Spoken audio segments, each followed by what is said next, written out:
Kisah Bani Israel adalah cerminan abadi tentang keimanan, ketaatan, dan konsekuensi pembangkangan.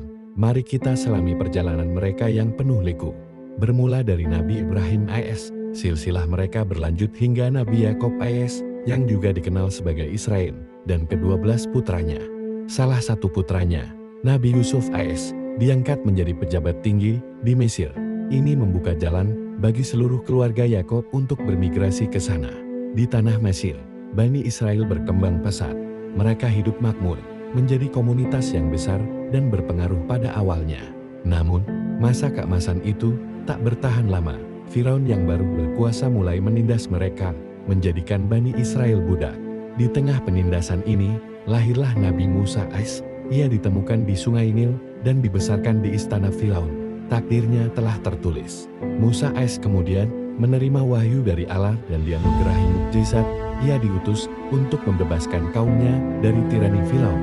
Dengan berani, Musa AS menghadapi Firaun, menuntut kebebasan Bani Israel. Namun, Firaun menolak dan menantang kekuasaan Allah. Atas perintah Allah, Laut Merah terbelah, memungkinkan Bani Israel menyeberang. Firaun dan pasukannya tenggelam saat mengejar.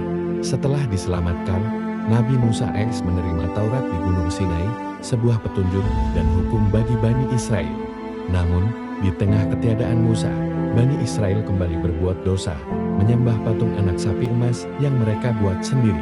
Setelah wafatnya Nabi Musa AS, kepemimpinan Bani Israel berlanjut, menghadapi tantangan baru dalam membangun sebuah bangsa.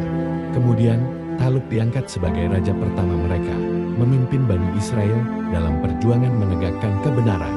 Di masa Talut, seorang pemuda bernama Daud mengalahkan Jalut yang perkasa. Daud kemudian diangkat menjadi raja dan nabi. Puncak kejayaan Bani Israel datang di masa Nabi Sulaiman AS. Ia membangun Baitul Maqdis, dikelilingi kekayaan dan kekuasaan. Namun, setelah wafatnya Nabi Sulaiman AS, kerajaan terpecah belah. Bani Israel mulai menyimpang dari ajaran Allah. Mereka melakukan maksiat, riba, dan bahkan menyiksa, serta membunuh nabi-nabi yang diutus kepada mereka, seperti Nabi Zakaria AS dan Nabi Yahya AS. Sebagai konsekuensi pembangkangan, kerajaan mereka hancur dan Bani Israel mengalami diaspora, tersebar ke berbagai penjuru dunia. Berabad-abad kemudian, di masa Nabi Muhammad SAW, Bani Israel, sebagai ahlul kitab, masih memegang kitab suci yang berisi tanda-tanda Nabi akhir zaman.